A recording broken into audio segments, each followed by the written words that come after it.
And just to clarify, the lights become too bright and my eyesight is deteriorating by a minute. It's not a problem.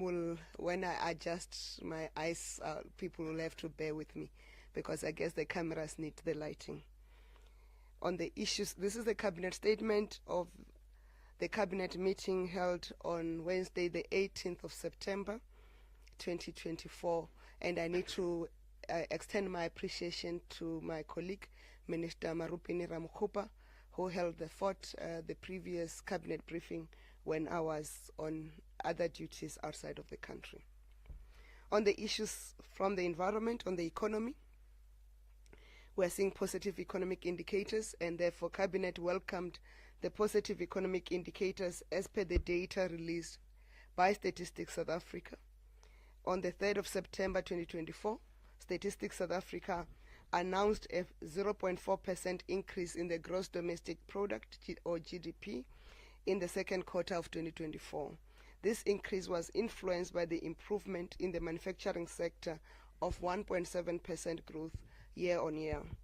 The improvements in the manufacturing sector were driven by 5 of the 10 manufacturing divisions, namely food and beverages, basic iron and steel, non-ferrous metal products, and machinery sectors that recorded a rise in production. The revival of the manufacturing sector is a critical success factor in the reindustrialization of South Africa. In addition, the headline consumer price index for all urban areas has indicated that annual inflation for August 2024 was at 4.4%, which is down from 4.6% in July 2024. The annual inflation rate of goods was at 4.4%, down from 4.6% in July 2024. And similarly, annual inflation rate for services was at 4.4%, down from 4.7% in July 2024. There has been a consistent improvement in the CPI since March 2024. I think we must also extend our appreciation to the cut on the interest rate by 25 basis point by the Monetary Policy Committee of the Reserve Bank.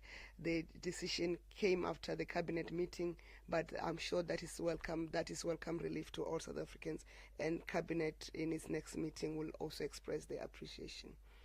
On the revitalization of state-owned entities or state-owned companies, Cabinet welcomed the steady progress being made in the revitalization of the SOCs, and the improvements in SOC performance will positively contribute to South Africa's industrialization drive. In this regard, it is worth noting that the DINEL posted a profit of 390 million rands before interest and tax for the 2023-2024 financial year, with irregular expenditure declining by a whopping 98%. PRASA is making strong headway in getting passenger trains back on track, with 31 of the 40 rail corridors now operational, and Eskom's recovery plan continues to deliver positive outcomes, with load shedding remaining suspended for more than 175 days as of the 18th of September 2024. On the fight against crime and corruption, under Operation Shanyela, Cabinet welcomed progress being made in the fight against crime through Operation Shanyela, and between 2nd and 8th of September 2024, law enforcement agencies arrested 13,691 suspects for various serious crimes such as murder, rape, possession of illegal firearms, and business robberies. Since its launch in May 2023, Operation Shanyela has resulted in the arrest of 850,375 suspects and a seizure of 824 illegal firearms and over 17,282 rounds of ammunition. In addition, drugs worth 13 million were seized at the OR Tambo International Airport over the last 2 months, and copper worth over 20 million was recovered from a scrapyard near Durban in KwaZulu-Natal, with a suspect arrested. And through a coordinated, multidisciplinary and intelligence-led operations, law enforcement agencies are focused on dismantling extortion syndicates across the country, In the past 2 weeks, 14 extortionists were arrested in various provinces. On restoring integrity of law enforcement officers, through a multidisciplinary collaboration, law enforcement agencies have arrested 14 suspects in Mpumalanga on charges of fraud and corruption for issuing illegal learners and driver's licenses, and 11 traffic officers were also arrested for soliciting bribes from motorists along the N1 freeway in Limpopo. 3 off-duty police officers and a civilian were arrested in Durban, KwaZulu-Natal for soliciting a 100,000 bribe from a businessman in exchange for the release of confiscated goods, and 4 more police officers handed themselves over to the SAPS on the same case. Furthermore, 8 suspects were arrested for alleged involvement on tender fraud and corruption amounting to 850 million rands in the city of Cape Town in Western Cape. On education, Cabinet has called on all qualifying students entering and those already in tertiary education to apply for the National Student Financial Aid Scheme, or NSFAS, bursaries and loans when they open. Its online applications will open on Friday, this is today, 20th of September 2024, for the 2025 academic year. To apply, aspiring students should and repeating students should visit my.nsfas.org.za. I'll repeat, my.nsfas.org.za. On the Basic Education Laws Amendment Act, Cabinet welcomed the signing of the bill into law by President Ramaphosa, marking a significant step towards transforming and enhancing our basic education system. This landmark legislation requires schools' governing bodies to consider the linguistic needs of the broader community to ensure inclusivity in education. And this will go a long way in making education affordable, more especially in the suburban areas where majority of schools are Africans teaching, whereas the broader community around the school are English speaking. In a move to strengthen early childhood education, the BILA Act makes grade R the new compulsory starting age for school. It also holds parents accountable by criminalizing the failure to ensure their children attend school. And there's no reason for a child not to go to school in South Africa at a basic education level, because education is free. Cabinet further welcomed the decision by the President to allow a 3-month period of engagement on 2 clauses concerning the school's admissions and language as part of ensuring a national consensus and national cohesion. On health, the first is the Mpox disease. To mitigate the spread of Mpox disease, all people in South Africa are encouraged to practice non-pharmaceutical measures. This includes regular washing of hands with soap and water, or using an alcohol-based hand sanitizer. Although the risk of widespread Mpox transmission in the country remains low, an additional case of Mpox was confirmed, and thus the number of confirmed cases of Mpox in South Africa has risen up to 25 since the outbreak began in May 2024. Bilharzia breakout in Mopani district of Limpopo. Cabinet was updated on the Bilharzia outbreak in Greater Tzaneen municipality of Mopani district in Limpopo, where 150 people have tested positive for Bilharzia. A provincial task team was established by the Limpopo provincial government, and efforts are underway to contain this waterborne disease, dealing with the outbreak and assessing water quality in the affected areas. Bilharzia is transmitted through contact with contaminated water, and Cabinet urges the public in the surrounding areas to ensure that children do not swim or play in potentially contaminated water, and parents and guardians should immediately take children suspected of contracting the disease to the nearest health facility for treatment. On foot and mouth disease outbreak in the Sarah Baartman district of the Eastern Cape, Cabinet called on all livestock farmers to limit the movement of animals following the outbreak of foot and mouth disease in the Kuha and Kokama municipalities of the Sarah Baartman district in the Eastern Cape. Animal movements in and out of the affected region continue to be monitored to prevent the spread of the disease to unaffected areas in terms of the disease management area. Cabinet reminded South Africans that the transportation of livestock from one place to another requires a transport permit from a local state veterinary office.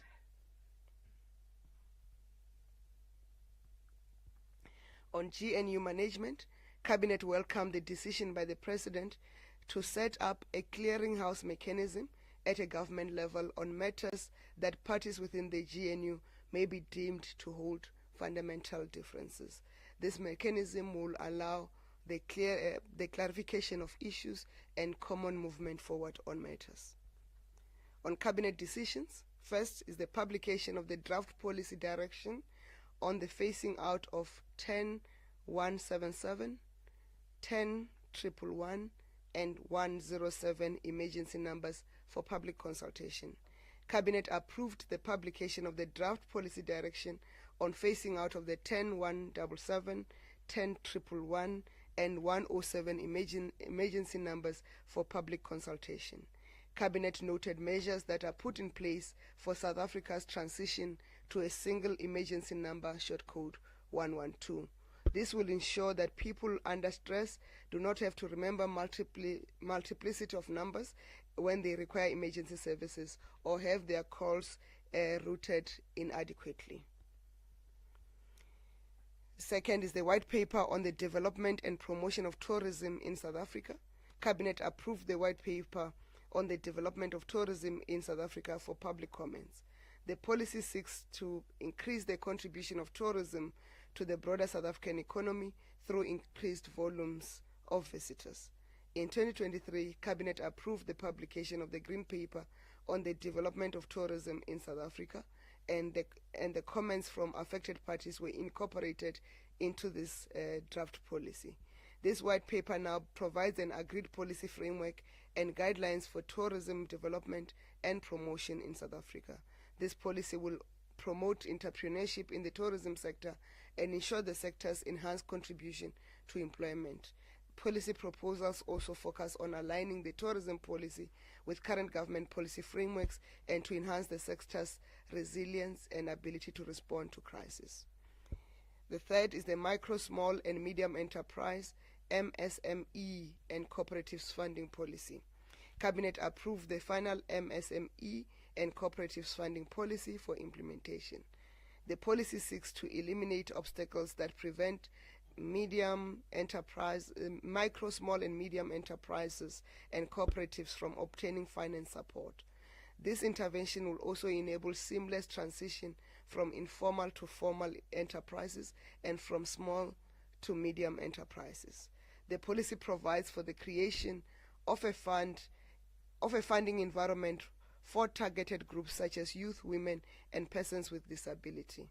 This policy forms part of other interventions to support small businesses, including the National Integrated Small Enterprise Development Framework that was approved by Cabinet in 2022.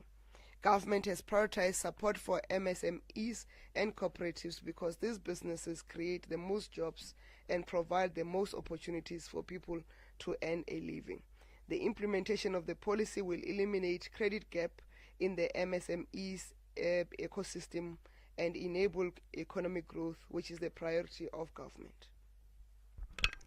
The National Astro-Tourism Strategy and Implementation Plan 2023 to 2033. Cabinet approved the publication of the National Astro-Tourism Strategy and Implementation Plan for public comments. The strategy aims to position South Africa as a world-class astro-tourism destination, and this will boost economic development and employment in the tourism sector. South Africa is the first African nation to develop a national astro-tourism strategy, and this will boost the country's tourism diversification.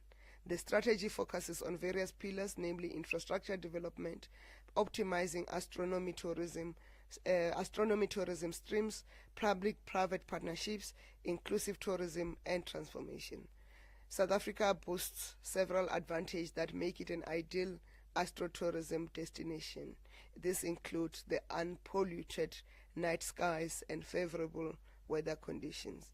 The Department of Tourism, in collaboration with the Department of Science and Innovation, will launch the National Astro-Tourism Strategy at the National Tourism Day celebrations in the Northern Cape on the 27th of September 2024, where the Square Kilometre Array project is located.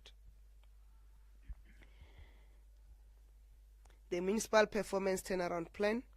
Cabinet received and approved the chairperson, members, and expanded terms of reference of the Interministerial Committee on the implementation of the initiatives to address local government underperformance. The overall objective of the IMC is to oversee implementation of various activities to address local government underperformance through various interventions on the following specific areas: professionalization of local government, accountability, oversight and consequence management, governance, political stability and administration, financial management and improved audit outcomes, service delivery and infrastructure maintenance, local economic development and spatial planning, inter- and intra-governmental relations. The IMC will prioritize interventions to the most distressed municipalities.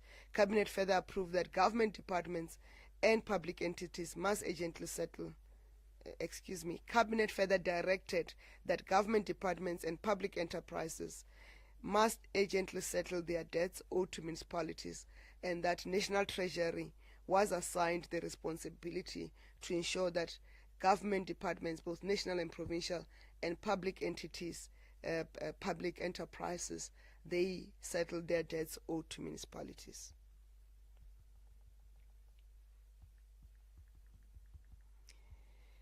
Outstanding municipal debt owed to water boards. Cabinet was briefed on growing and unsustainable municipal debts to water boards, which are now threatening the sustainability of the Vaal Central Water Board, which is owed 9.9 billion rands, and Magalies Water, which is owed 930 million by the end of July 2024, with possibility of bankruptcy of these two boards. The debt owed, these debts that are owed to the boards makes it impossible for the boards to continue to render their duties of ensuring water availability to other municipalities that are also paying for the services. For instance, the debts owed to Magalies Water Board by Disobotla and Makwasi Hills are going to threaten the ability of the entirety of the Northwest Province to have access to water. Therefore, Cabinet has approved that the IMC that is established to deal with local government turnaround must also focus on the payments of services to both the water boards and also to Eskom. The IMC will also prioritize interventions to address municipal debt payments to water boards and to Eskom, particularly those that are facing imminent bankruptcy.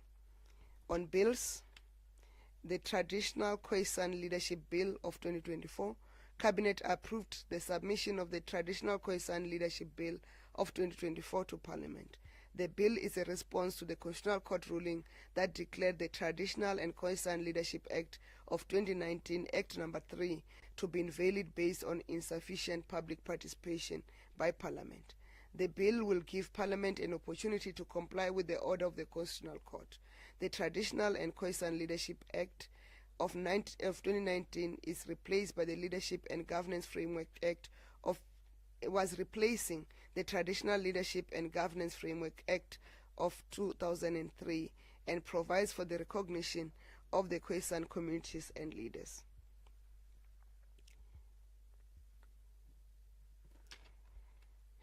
Updates to Cabinet.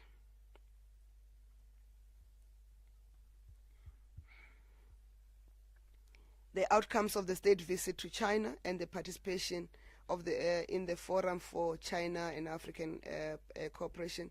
Cabinet received a briefing about the outcomes of the FOCAC meeting held in Beijing, China, from the 4th to the 6th of September 2024, and also of the state visit by the President Ramaphosa to President Xi Jinping of the People's Republic of China from the 2nd to the 4th of September. Cabinet noted the following key outcomes for South Africa: an agreement to change the structure of trade between China and South Africa into a value-added manufactured products. In particular, an agreement reached that for South Africa to provide China with a list of at least 100 value-added products for China to consider importing from South Africa. In addition, South Africa secured cooperation from China on three key value chains relating to decarbonization, digitalization, transport, and logistics. This cooperation will pave the way to promote investments in the electric vehicles, battery manufacturing, renewable energy storage, as well as identified special economic zones and industrial development zones. Key Chinese investors in both Shenzhen and Beijing expressed interest in either expanding their investments or for greenfield investment in South Africa. The energy solutions company Gition is expected to send a high-level delegation to soon conclude plans to invest, and this is just amongst other investments. 6 memoranda of understanding were signed during the South Africa-China Business Forum, and these are aimed at promoting cooperation between Chinese entities and South African companies and development finance institutions. The Chinese companies also made a commitment to attend the next South African investment conference. And in the memoranda of understanding signed, in particular of interest is the memorandum on the foot and mouth disease that allows now the limiting of the ban on the importation or exportation of beef from South Africa if there's an outbreak of foot and mouth disease. For instance, the current outbreak of foot and mouth disease in the Kokama and Kocha local municipalities of the Eastern Cape in Sarah Baartman district will not affect the ability of South Africa to export beef to China from the Free State, from Limpopo, from Northwest and other provinces. But previously, that outbreak would have then prevented the export of beef from this country to China. We are hoping that that MOU that was signed will also pave the way for South Africa to enter in similar MOUs with our key markets on beef, given that beef is part of our largest exports from this country. The second update was on the progress report on the reparation of human remains from Zambia and Zimbabwe from the struggle veterans. Cabinet received an update on the preparations to repatriate the mortal remains of South African freedom fighters and anti-apartheid political leaders who were buried in Zimbabwe and Zambia. Amongst the remains to be repatriated to South Africa are those of struggle stalwarts, Advocate Edu Manokwe, Mama Florence Mposhosho, and Mr. Basil February, amongst others. The repatriation from Zimbabwe and Zambia forms part of the Resistance and Liberation Heritage Route Project, which is a national memory project aimed at commemorating, celebrating, educating, promoting, preserving, conserving, and providing a durable testament of South Africans' road to freedom. The welcoming ceremony, the repatriation ceremony will take place towards the conclusion of the Heritage Month and the welcoming ceremony will be held on the 28th of September 2024. This year's Heritage Month is convened under the theme celebrating the lives of our heroes and heroines who laid down their lives for freedom.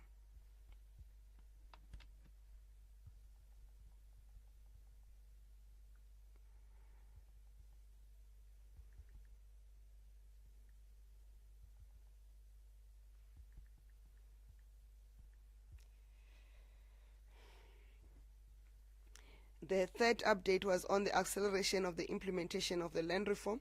Cabinet received and considered the progress report on the acceleration of the implementation of land reform in the country. The acceleration of land reform programs gives effect to the recommendations of the Presidential Advisory Panel on Land Reform and Agriculture that presented its report and recommendation to Cabinet in 2019. The various land reform acceleration programs continue to be implemented, and the progress was reported to Cabinet as follows.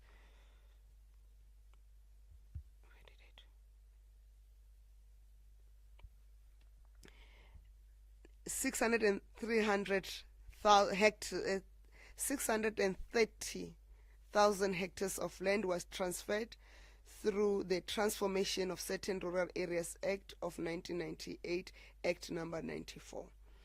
659,602 hectares of agricultural state land were released and allocated. By 31st March 2024, 83,205 land claims were settled.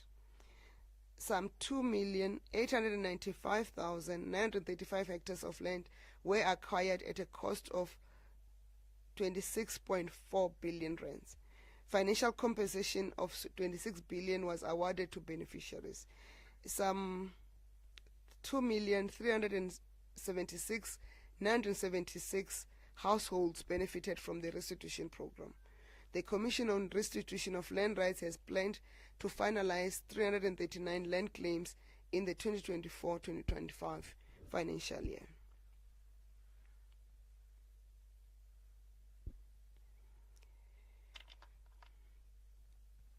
Cabinet also received an update on the planned closure for maintenance of the Lesotho Highlands Tunnel.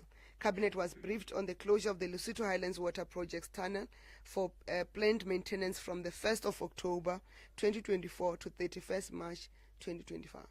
This is very important for the residents of Gauteng because this closure will have an impact on the water availability in Gauteng, and therefore we plead to the residents of Gauteng to be very sparing in their use of water and also to avoid unnecessary use of water. The planned maintenance work is crucial to protect the infrastructure for another 20 to 30 years, and failure to undertake this work will risk the transfer of water to the integrated Vaal River system, which provides the water supplied by rainwater to its customers and all municipalities in Gauteng. A thorough analysis to assess the risk to the performance of the integrated Vaal River system, which consists of 14 interconnected dams, was undertaken by the Department of Water and Sanitation. The analysis confirmed that the impact of the tunnel closure on the overall integrated Vaal River system will be minimal, as most dams in the integrated Vaal River systems are currently full. And being currently full, it will mean without additional supply of water to those dams are going to empty. So the residents of Gauteng must seriously use water sparingly. Cabinet noted that existing water supply disruptions in Gauteng and in some Free State municipalities that are not related to the tunnel closure. Cabinet has noted existing water supply disruptions to Gauteng and in some Free State municipalities that are not related to the tunnel closure, and further noted that the Department of Water and Sanitation has supported municipalities to engage stakeholders in relation to the closure of the Lesotho Highlands water tunnels.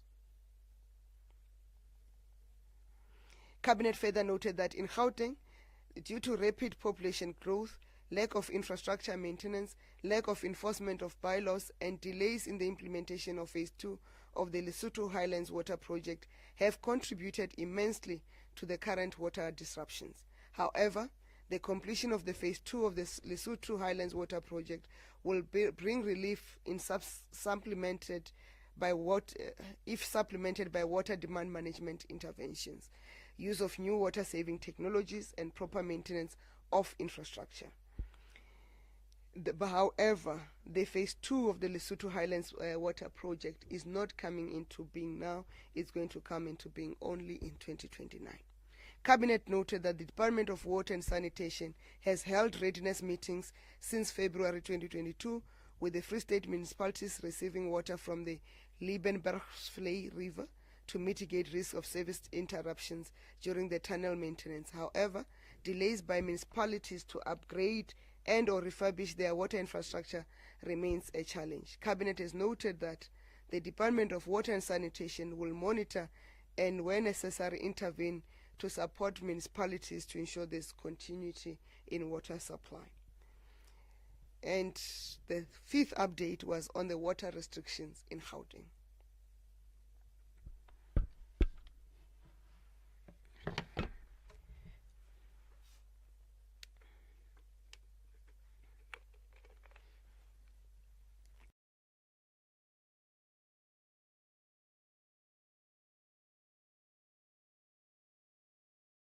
Gauteng.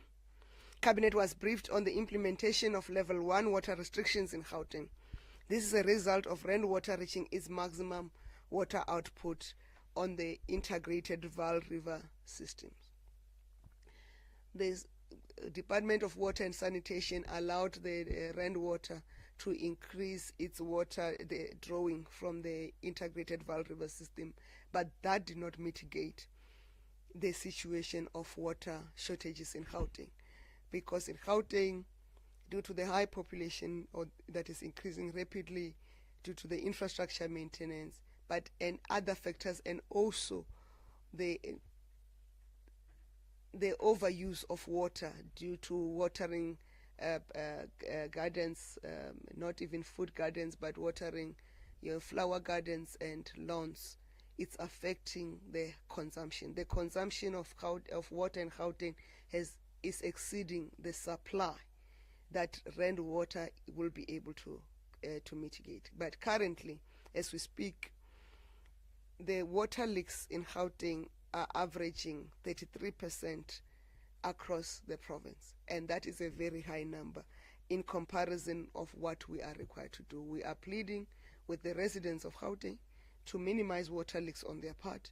The Department of Water and Sanitation is working to support the municipalities and the metros in Gauteng to improve their infrastructure, to curb the water losses from the system, so that all water can be maximally used for the people.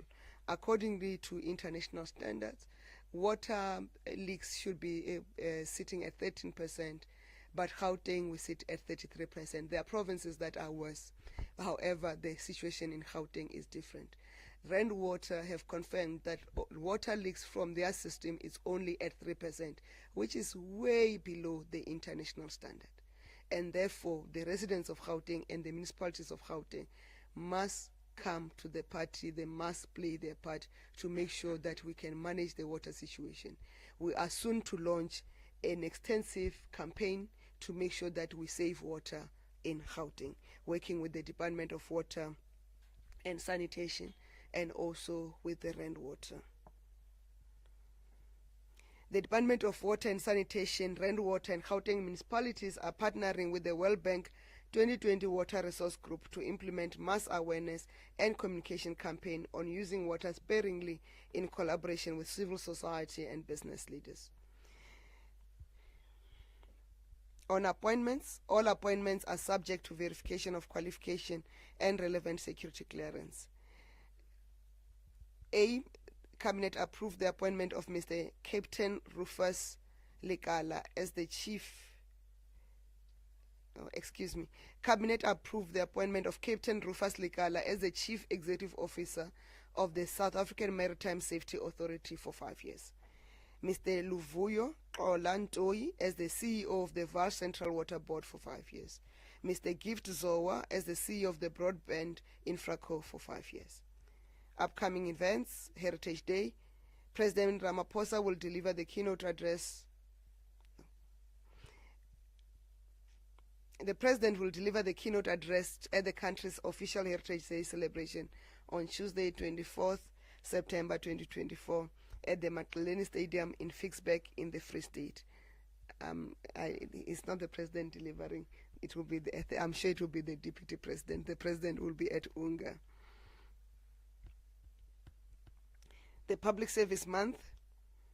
As we continue to commemorate Public Service Month, government's focus this week recognizes frontline workers who serve our nation with pride and distinction.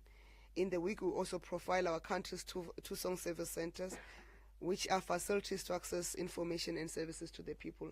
And I must indicate we are going to move out of the two-song service centers as municipalities are now closest to the people, and as we enable technology for our people to have access to government services.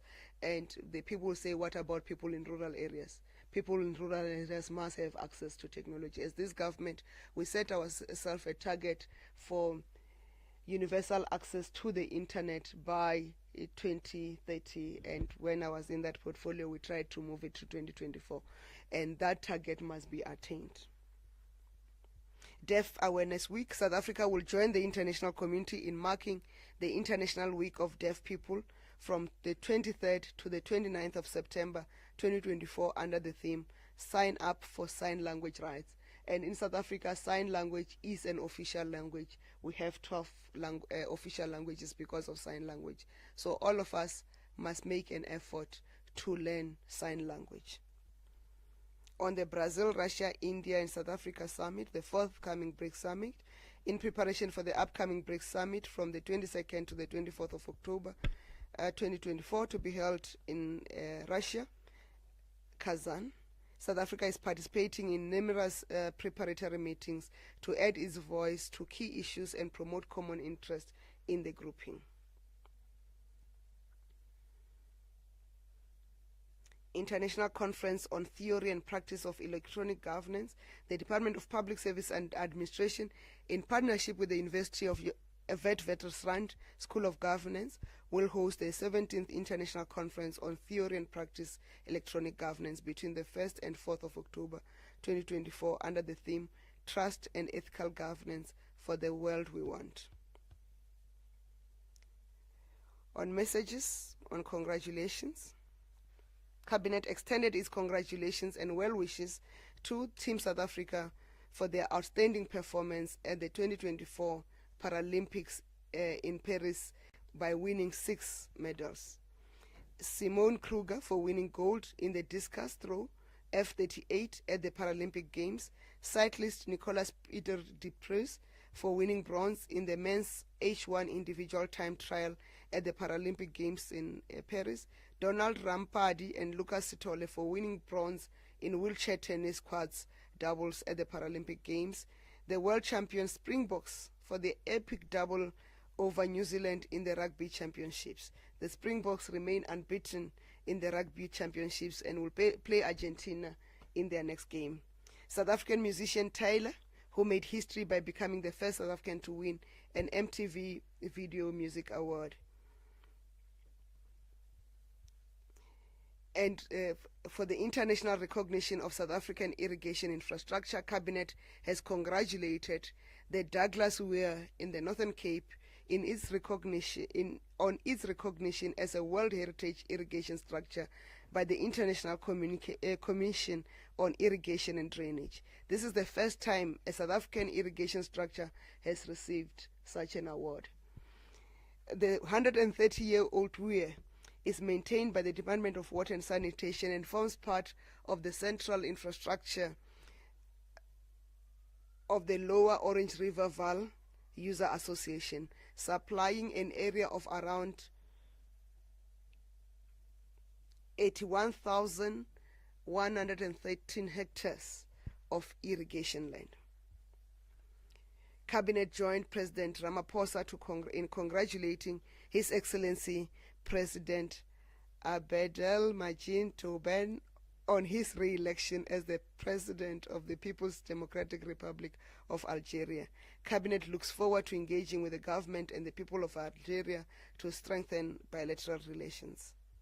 On condolences, Cabinet expressed condolences to the friends and family of Mr. Pravin Gordhan, who stood as a vanguard against state capture and worked tirelessly to preserve the rule of law and governance. Throughout his long career in service of the people, he served in multiple ministerial portfolios and also as a commissioner of the South African Revenue Service.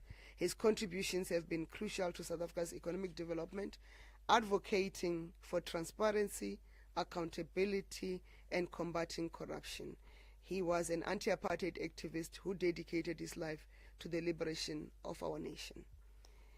We send our condolences to the friends and families of Ms. Regina Brooks, the apartheid activist who defied the Immorality Act in the 1950s and was harassed by the apartheid government for living with black people as a white woman.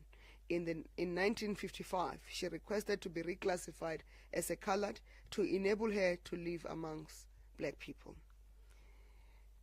We also extend our condolences to the friends and family of renowned writer, poet, and activist Mr. James Matthews, who was an esteemed member of the National Order of Ikamanga. He received this honor in 2004 for his excellent achievements in literature, contribution to journalism and his inspirational commitment to the struggle for a non-racial South Africa. Cabinet extends its condolences to the friends and family of Kwaito legend Mr. Sandile Ngwenya, popularly known as Mapaputsi, who contributed immensely to the evolution of the Kwaito music.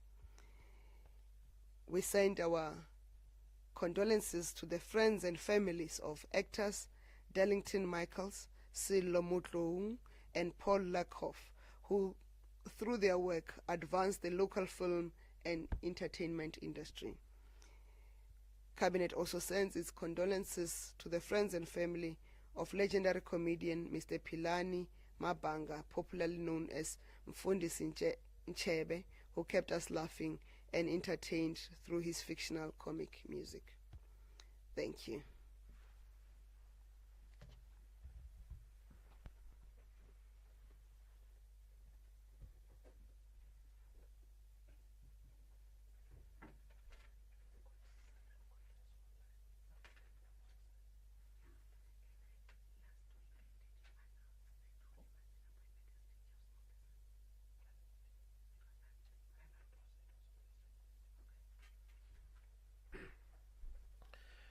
Thank you very much, Minister, for the comprehensive post-cabinet briefing.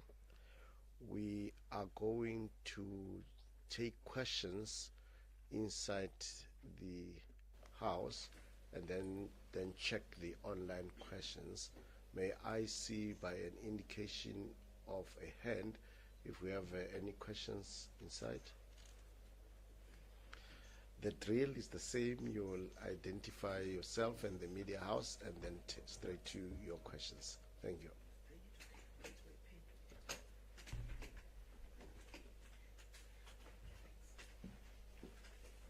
Good morning, Minister Ntshavheni. My name is Khumbudzo Ntshavheni from ENCA. I have two simple and quick questions. The first one is on the NHI. The presidency, I think 2-3 days ago, issued out a statement indicating that they have requested Business Unity South Africa following a meeting with a delegation from the organization to submit proposals that will further enhance engagements and discussions over unhappiness around NHI by other sectors of our society. But also, a similar question relates to the delayed implementation of the Bella Act, particularly those two specific clauses. My question, therefore, is, given the fact that the President has already signed those particular bills into Acts of Parliament, what is the purpose of this further consultations? Because my little understanding, and I stand to be corrected here, is that once an act or a bill becomes an act of Parliament, it doesn't depend on the President as an individual to amend an act that is already a law. It would take a whole process of consulting, going back to Parliament and all that. What is the President trying to seeking to achieve by consulting on a law that is already in place? Thank you. Any other question? Thank you. Good morning, Khumbudzo Ntshavheni from Newsroom Africa. Minister, you spoke about structure, if I'm using the right word, that has been set up by the President in terms of managing disagreement in the GNU platform or among the GNU partners. Can you give us more details on what inspired that? And a follow-up to that, did Cabinet discuss how political parties, especially in the GNU, handled communication on the issues of the Bella Bill, especially the Democratic Alliance members, publicly saying that they will not attend? So my question in that regard is that, is the Cabinet worried about the powers of the President as the head of the executive in terms of holding members of the executive, such as the Minister of Basic Education, in terms of the handling of the communication of that issue. Secondly, on the issues of the measures that have been put in place to assist the municipalities who are underperforming, can you give us more details about the interventions that you just mentioned in the statement right now that are meant to assist those municipalities? If I can throw in a last question, a third question. On the issues of international relations, the US has said it supports or the African continent getting to permanent seats in the Security Council, but without the veto powers. Can the cabinet give us a comment on that? But also the passing now of the vote, the overwhelming support the vote got in terms of condemning Israel and calling on it to ensure that it implements the issues that were raised in terms of ensuring that it desists from attacking Palestine. Thank you. Thank you very much, Minister. We will seek your guidance. Of the questions that have been asked here, I think 4 are also online, though with a different angle. Okay, thank you very much.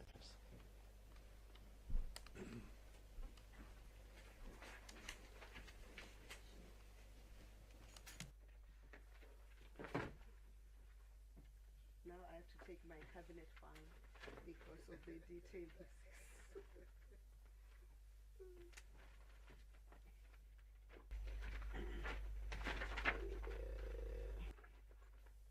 Just give me a minute so that I can deal with the question on the IMC in particular.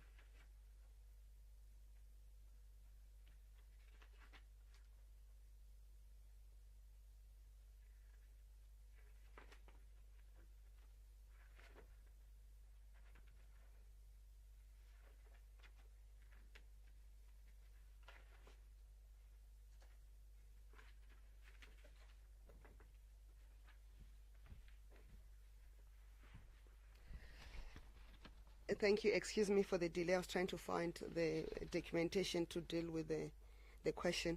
I'll plead then to that I come back to the issue around the IMC when I deal with the second round of questions so that I don't delay the responding of these questions. I'll start with the issues raised by Moloko Moloto of ENCA on the BUSA proposals. It's not BUSA proposals. So BUSA wrote a letter, a very long letter, complaining about anything and everything about NHI. And then the president opted to engage BUSA into a meeting with the Minister of Health. And in that meeting, there was nothing specific that BUSA was saying was wrong with the NHI.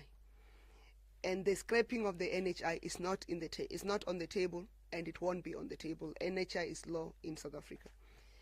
Unlike when we're dealing with the Bila Act, where there are 2 issues that are issues of contention, which is the language and admissions. So you, therefore, in the meeting between BUSA, President and Minister of Health, the decision was BUSA must go back and come with specific issues that they have problems with in the NHI.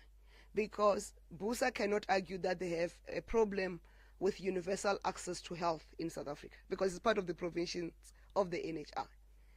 Because so you can't generalize and say repeal the act. The act is law; it can't be repealed.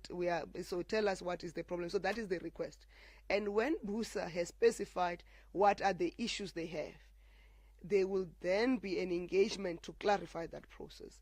And this is because we have always held an argument that says NHI is good for all of us, but there may be differences in the tactical implementation of the NHI. So we then need to clarify each other on the technicalities of that implementation. For instance, we all agree all South Africans have to have access to quality health care. That's one. To have all South Africans having access to quality health care, it means one, we need all infrastructure, health infrastructure in South Africa to be up to scratch. It will mean Chilidzini Hospital in Thohoyandou must have an IC unit similar to an IC unit that is at Unitas Hospital. Because all of us need access to that health care. It will mean all tertiary and referral hospitals must meet a standard of and the norms that are required in that infrastructure. That's one. Secondly, we'll all acknowledge that even if you've got the infrastructure, but without professional health workers being available, if the ratio of doctors to patients in rural hospital is 1 to 2005, that is not sustainable. So it will mean all of us, we agree, there must be health professionals that are trained and made available to provide health care in our hospitals. So those things, everybody agree.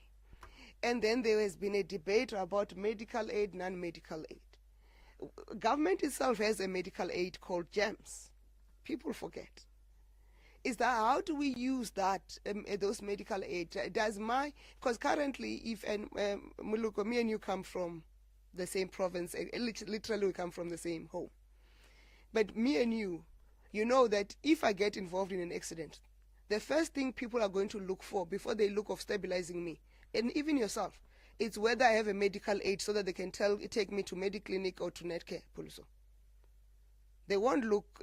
Doctors will not get there to stabilize me. If they take me to Mediclinic, their job will be say we're stabilizing her and push her out in a trolley to Polokwane Hospital.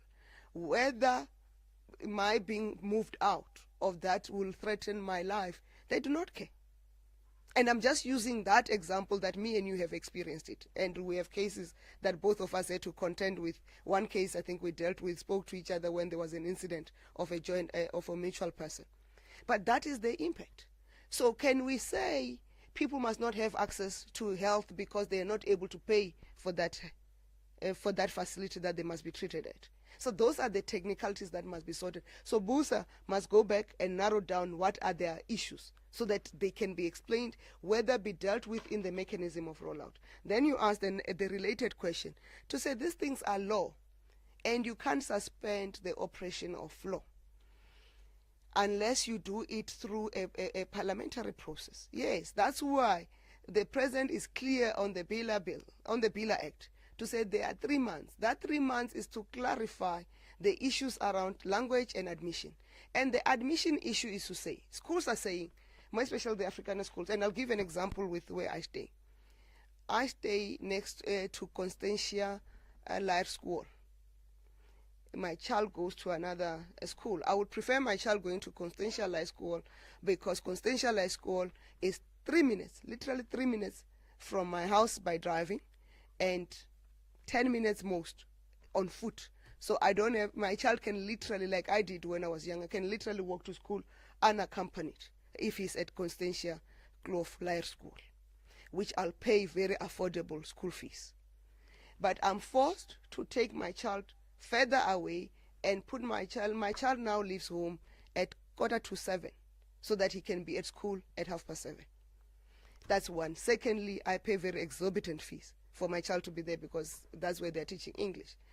But the issue is, when the Bela Act has come into law now, will Constantia Lair School be able to provide quality education in English from January, I can't remember when is the first day of school in 2025, for my child who I want to move there?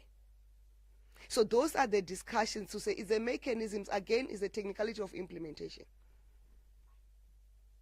Again, with the language policy, is the question of how do we veto. And I'm saying I live within the vicinity of Constantia Clove, and I can get you 40, 50 neighbors who all of us, if not more, are English, and we're not English speakers. I'm Venda, but English is a common language of denomination. But we're not able to access that school. That infrastructure is great, but we're forced to go out. So those are the things you need to clarify. Are you clarifying it? How you are clarifying it at the mechanism of implementation, to say what does it mean? What is the infrastructure that has to be provided for the additional intake that comes in? So that's why it's a 3-month period of engagement, which will be clarified with the parties.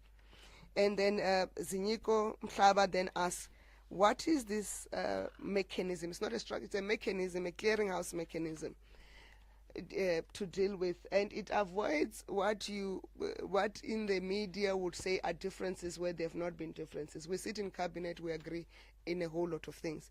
There are reservations that are explained, but there are things that we agree and move forward. Since the GNU has come into effect, there's not been reservations on all decisions of cabinet. We have all agreed.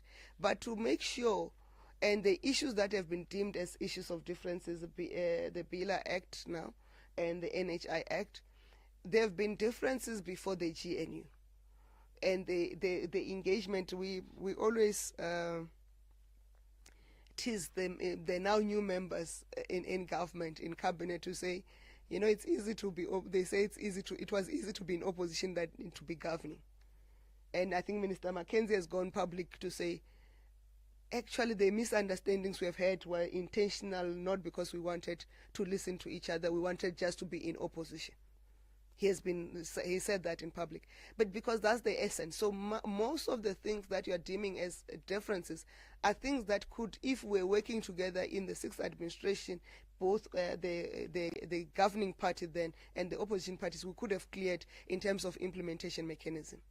But currently, to make sure that in future there are no issues, and you'll be saying, and then you raise an issue of the minister who was not who did not attend the signing of the BELA Act, the BELA bill into an act by the president.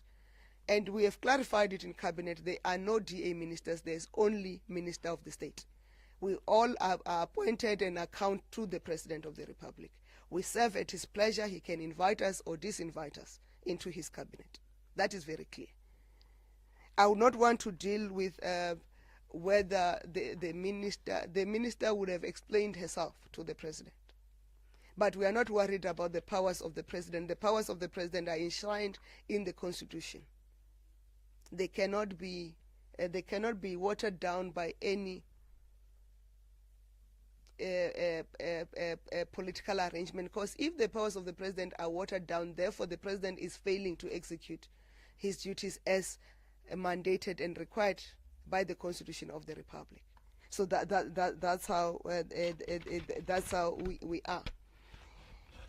And on the U.S. position around Africa's representation in the Security Council, but without veto rights, South Africa's position has been clear. We want the full and meaningful transformation of the United Nations institutions and system, not some accommodation that are appeasing but without real power. So the position of South Africa is that we want full and meaningful transformation of the United Nations system and institutions in its totality, including the World Trade Organization, including the IMF and the World Bank. So it's not our issue is not about just the UN, but they cannot be. It's not about the United Security Council. There cannot be a Security Council membership without veto rights. That is not meaningful. All countries are equal and all countries are sovereign. So if we participate in a structure, we must continue to participate as sovereigns and as equal partners. There is no undermining of the African continent that will be acceptable to South Africa. And I'll come back on the IMC in terms of the details that you want. Thank you.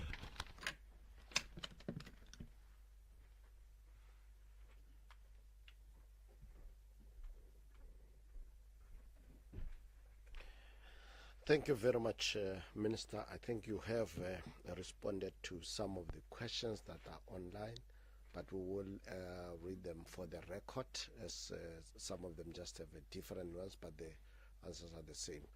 Can I invite Ishmael Selemale to take us through a few online questions? Thank you, Chairperson. We do have about 6 questions. The first question is Jan Groye, News 24 Business. Minister, what is Cabinet's view on the Post Office request for a 3.8 billion rand bailout, and can Cabinet say whether the funds will be unlocked before the end of the month against the background of possible liquidation? Ntandu Maeko, Business Day.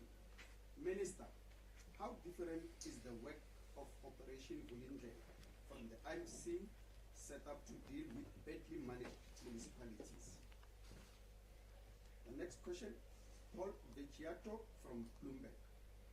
Minister, does Cabinet support a call by MPs to increase Statistics SA's budget?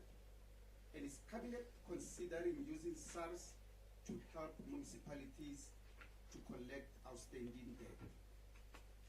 The next question, Raymond from NetJat24. President Ramaphosa met this week with business leaders for more talks on the NHI. When will the president discuss the NHI with leaders from political parties within the GNU regarding their concerns with the NHI? Regarding the clearinghouse mechanism, Minister, did Cabinet discuss the specific mandate of this mechanism? And is there a framework for when it will be established? How does the government plan to ensure that the establishment of this mechanism will strengthen the overall functioning of the government of national unity? How will this mechanism resolve political disagreements related to the decision-making powers of the cabinet?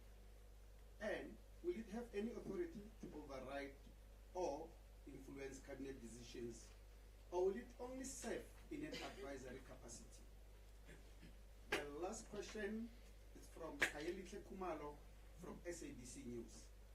Minister, is South African government ready for going back to the ICJ on SA vs Israel? And what do you make of the current development with devices exploding in Lebanon? That's all for now, Chair. Thank you. Thank you very much, and Minister, that takes us to the end of the online questions, and I'm not seeing any indication of a follow-up from the House, which then means, Minister, you might have the liberty of then concluding the briefing. And colleagues, for any one-on-ones, my colleague Sipho Mbele, it's in the House. You might also have the liberty of interacting with him. Minister, thank you.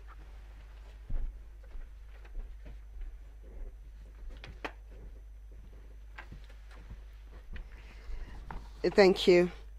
I'll start with the last question on our readiness to on our readiness to respond of going back to the ICJ. We are ready to go back to ICJ. The Department of Justice and also the Department of International Relations, they've released a statement in terms of the timelines that we are going to meet for submitting our responses. And if you remember, I think a week ago, there was an attempt from the Israel government side to say South Africa is not ready, we're not going to have a case.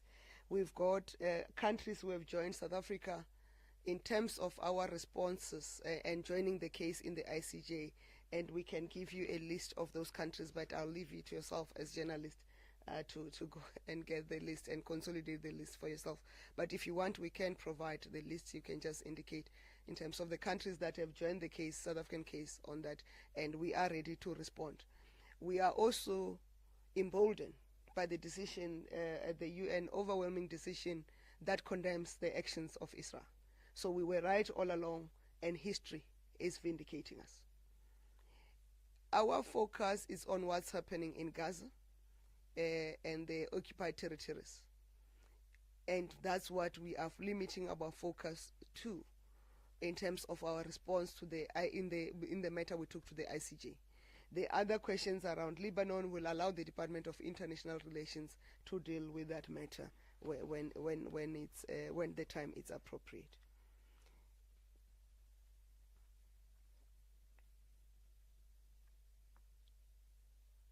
And then there was a detailed question around the clearinghouse mechanism. The clearinghouse mechanism is nothing new.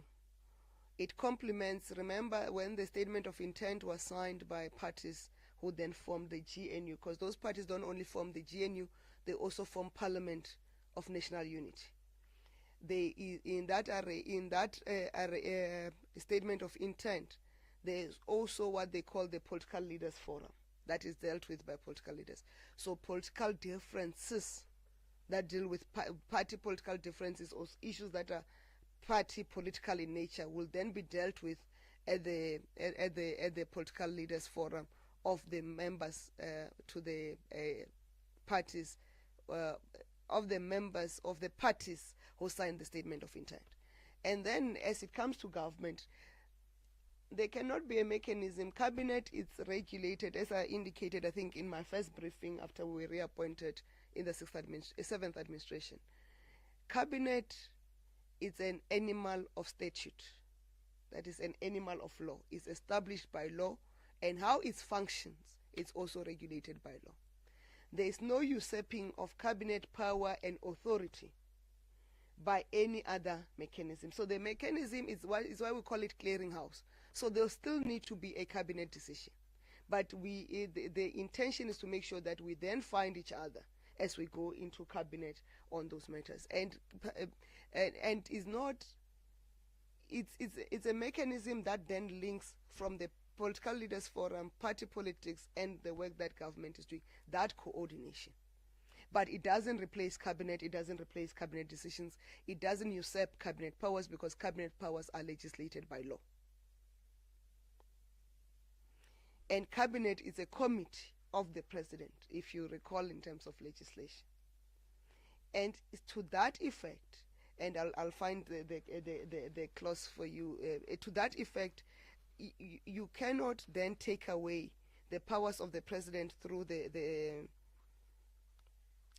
through a mechanism that is said to make cabinet to function. So the clearinghouse mechanism is intended for a smoother running of cabinet, of decisions, for less differences if there are differences. That now we have not had differences in cabinet, and to be proactive in clearing the differences where there are differences. You will recall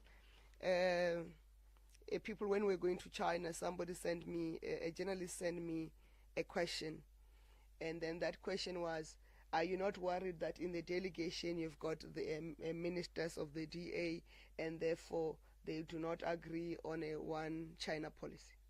So my response was, and they didn't go to publish, my response was, there's no minister of the DA, there's minister of the state. And the policy that are at play is the policies of the state and policies of government. They are not party political. They are either not policies of the ANC, by the way. They are policies of government. It is for that reason that you have heard the ANC expressing a view. It may not be in this term. The ANC has in some time expressed a view against certain decisions, unhappiness against certain decisions of government. Because the ANC is not governing. They delegate their deployees to go to government to govern and mandate them. And their deployees, in terms of the appointment by the president, they have an obligation to put the republic first. And therefore the decisions of cabinet are the decisions in the best interest of the republic, not in the best interest of the political party. That's why we swear allegiance to the Constitution of the Republic.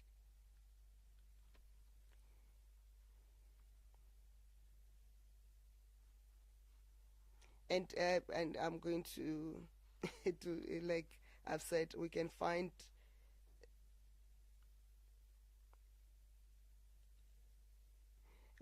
for you the notes around the clarification around the powers of the president.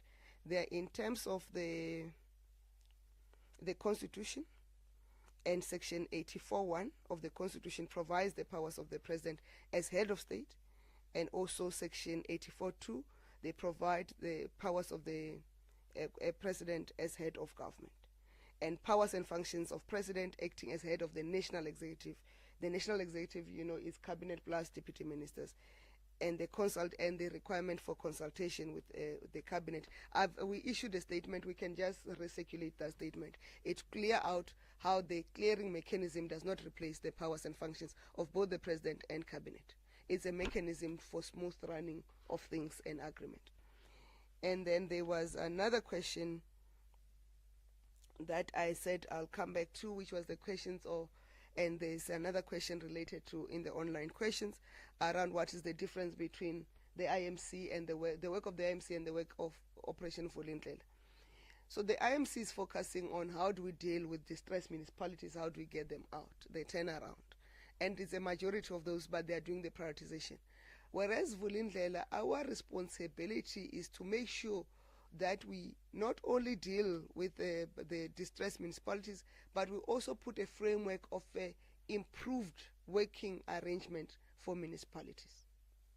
And there's no contradiction.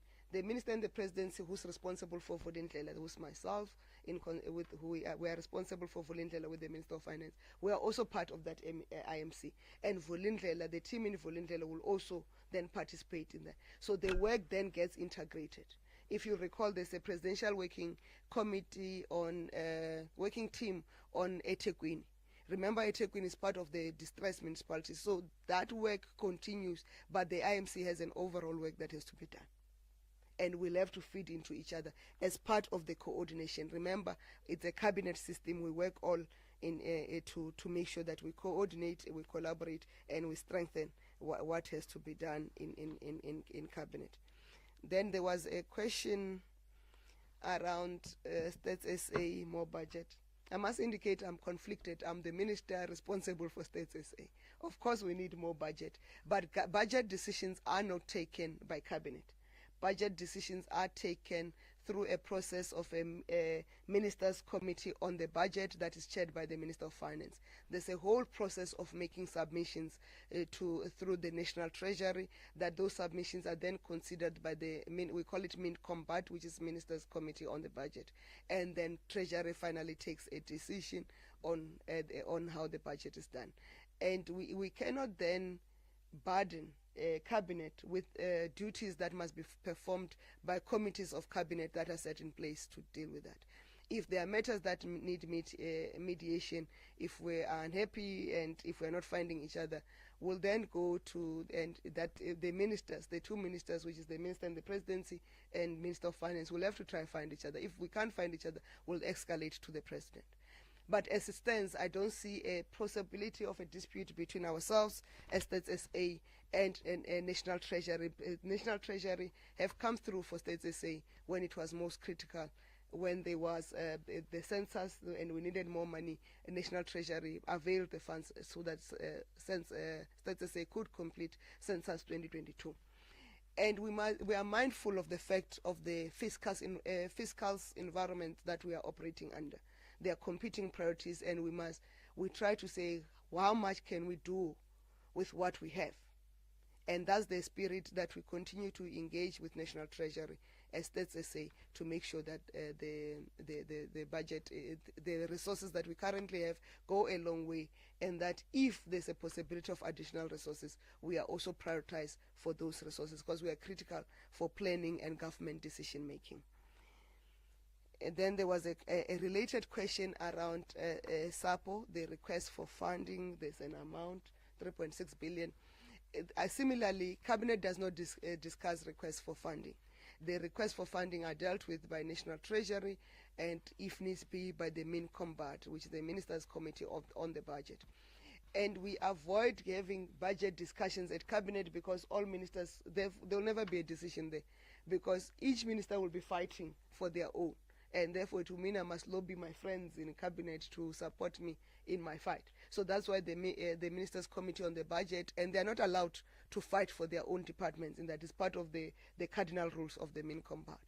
You are not allowed to go there and present. I sit in the MINCOMBAT. I don't sit there to defend the portfolios within the presidency. I sit there to consider and support what is the best resource allocation for the country. So, and I'm aware that the National Treasury last week released a response or a communique around the SAPO to say they need a plan for the turnaround of SAPO, a workable plan for the turnaround of SAPO that they will fund. And I can say this with confidence. During my tenure as a Minister of Communication and Digital Technologies, we went to Treasury and requested a funding because we submitted a very concrete plan on the table they availed an amount of 2.1 billion rands. Unfortunately, the necessary what you call a special appropriation bill could not be followed up by the department when we left for that money to be available. So if support tables, if the Department of Communications and Digital Technologies tables a concrete plan for National Treasury to consider, that plan will be funded as they had funded the plans before. But that plan must be realistic, must take into cognizance the fact that there have been other funding that was provided to the post office and they didn't achieve what was intended. So those are the things that we need to consider. Then there was I'm trying to find my notes. I did serious shorthand on the questions. They were moving too fast. Unless you can remind me which two questions I didn't respond to, Ishmael. Thanks, Minister. One is, Minister, is Cabinet considering using SARS to help municipalities to collect outstanding debt? Thank you. The municipalities are an independent sphere of government. So when we engage with them in the best, in respect of their independence. But we work to support them. We have yesterday discussed the possibility of Treasury engaging with municipalities and looking with the current provisions. Remember, the relationship between national government, provincial government, and municipalities, they are also regulated by law. And municipalities also have their own laws that govern them.